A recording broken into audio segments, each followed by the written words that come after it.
Seventh class. आज सभी बच्चे पहला पाठ हम पक्षी उन्मुक्त गगन के प्रश्नोत्तरों को करेंगे।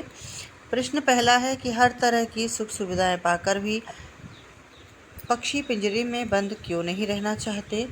उत्तर इस प्रकार है कि हर प्रकार की सुख सुविधाएं पाकर भी पक्षी पिंजरे में बंद नहीं रहना चाहते।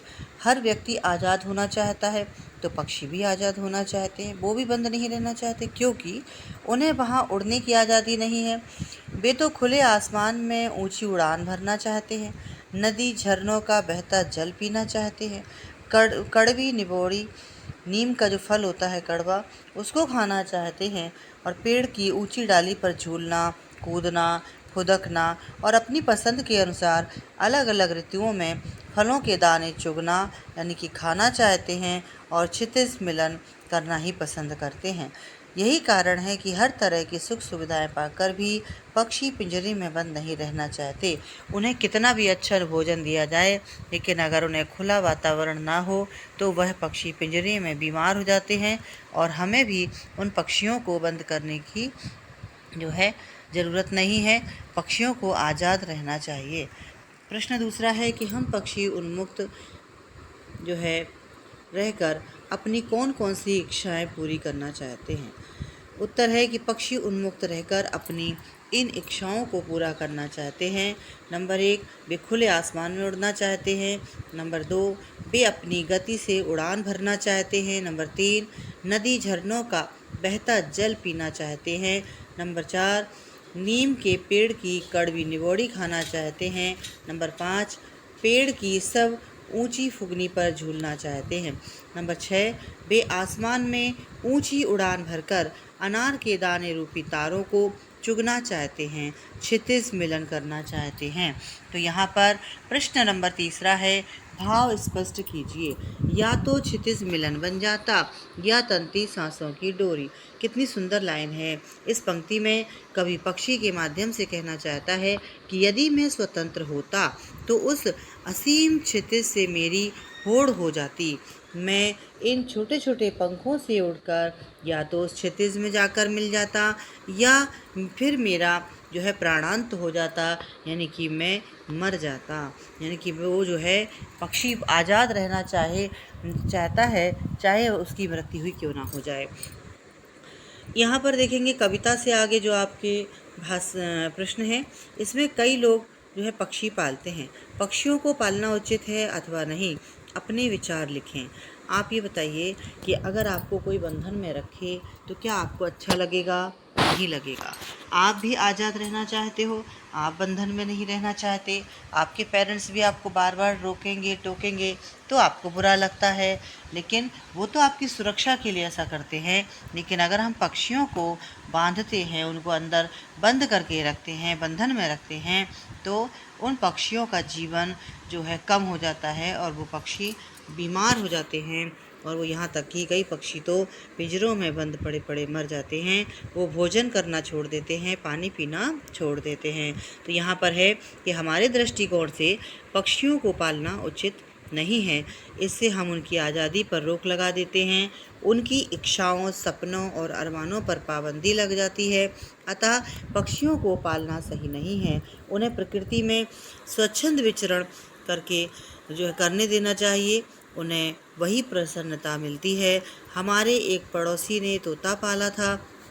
उस पड़ोसी ने उसे मेले से खरीद कर जो वो लाया था, तो उसके परिवार में सभी सदस्य मन से उसकी देखभाल किया करते, प्रतिदिन उसके पिंजरे की सफाई करते, एक कटोरी में पानी पीने के लिए रखते, खाने के लिए चना रखते। इसके अलावा तोते को मौसमी फल जो है तथा मिर्ची भी खाने को देते। मेरा पड़ोसी घंटों उस तोते से बातें किया करता और उसे लेकर उसे घुमाने पार्क में ले जाया करता। तोते ने घर के सभी सदस्यों के नाम रट लिए थे, लेकिन तोता खाना भारी मन से खाता था। जब मैं पड़ोसी के घर पिंजरे के पास जाता था तो वह हमारी ओर आस भरी दृष्टि से देखता था। और इसी प्रश्न के उत्तर में मैं अपना अनुभव बताना चाहती हूँ कि हमारे भी एक पड़ोस में एक ऐसा ही तोता था, जिसको बचपन में वो लोग अपने घर ले आते हैं। उसको घर में पिंजरा भी नहीं है, सिर्फ वो कमरे में ही घूमने को देते हैं।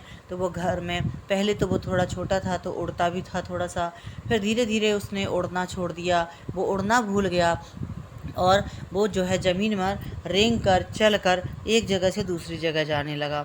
और एक दिन ऐसा आया कि वो एक जो है बेड के नीचे लेटा लेटा जो है वहीं पर सिर टिकाकर मर गया। तो ऐसे पक्षी उनको हम जीवन नहीं दे सकते, तो हमें जीवन लेने का कोई अधिकार नहीं है। यहाँ पर प्रश्न है कि पक्षियों को पिंजरे में बंद करने से केवल उनकी आज़ादी का हनन ही नहीं होता, अपितु पर्यावरण भी प्रभावित होता है। इस विषय में 10 पंक्तियाँ लिखो। तो ये आप लोगों को अपने विचार लिखने हैं कि पक्षियों को पिंजरे में बंद करने से सबसे बड़ी समस्या पर्यावरण में आहार श्रृंखला असंतुलित हो जाती है। आहार श्रृंखला का मतलब होता है कि जैसे कि कोई पक्षी है वो कीड़े मकोड़े खाकर, जैसे कि मोर है वो छोटे छोटे सांप खाता है, कीड़े मकोड़े खाता है और उनको खा लेता है तो वो अपना पेट भरता है।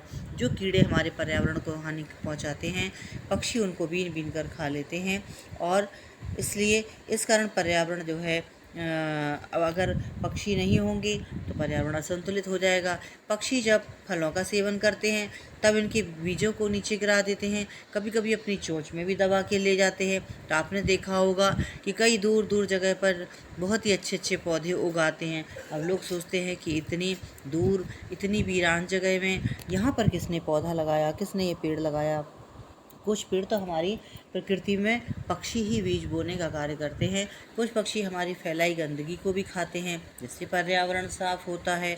यदि ये पक्षी नहीं रहेंगे तो पर्यावरण दूषित हो जाएगा और मानव कई बीमारियों से ग्रस्त हो जाएगा। अतः जिस प्रकार पर्यावरण जरूरी है उसी प्रकार पक्षी भी हमारे लिए ज़रूरी है। तो बच्चों, आप सभी लोग इस तरह के जो प्रश्न आपके पाठ में आए हैं इन्हें बहुत ही समझदारी से सोच समझकर अगर प्रश्न का उत्तर लिखना हो तब भी आप लिख सकते हैं। और आपको पाठ के आधार पर इनका उत्तर देना हो तो पाठ को अवश्य पढ़ें और पाठ के प्रश्नोत्तरों का बहुत ही अच्छी भाषा में जवाब दें। आपको यहाँ पर मैं भाषा की बात की तरफ ले जाती हूँ। आपको ग्रामर आना बहुत ज़रूरी है, व्याकरण आना बहुत ज़रूरी है हिंदी में। तो आप यहाँ देखेंगे कि प्रश्न है कि स्वर्ण श्रृंखला और लाल किरण सी में रेखांकित शब्द गुणवाचक विशेषण है। कविता में ऐसे ही और शब्द ढूंढें। कनक सोने की तीलियाँ, कटक निबोरी, तारक अनार यहाँ पर उत्तर है। और यहाँ पर है भूखे प्यासे में द्वंद्व समास है। इन दोनों शब्दों के बीच लगे चिन्ह को सामासिक चिन्ह, योजक चिन्ह कहते हैं। इन चिन्हों से और का संकेत मिलता है। जैसे भूखे प्यासे में भूखे है, उसके बाद डैश लगा हुआ, फिर प्यासे योजक शब्द लगा हुआ है, तो भूखे और प्यासे। इस प्रकार के 10 अन्य उदाहरण देखें। दाल रोटी, दाल और रोटी, अन्न जल, अन्न और जल, सुबह शाम, सुबह और शाम, पाप पुण्य, पाप और पुण्य, राम लक्ष्मण, राम और लक्ष्मण, सुख दुख, सुख और दुख, तन मन, तन और मन, दिन रात, दिन और रात, दूध दही, दूध और दही, कच्चा पक्का, कच्चा और पक्का। तो इस तरह से आपने देखा कि हमारा ये पाठ जो है इसका अभ्यास कार्य पूरा होता है। आप सभी लोग अपनी कॉपी में बहुत ही सुंदर राइटिंग में करेंगे।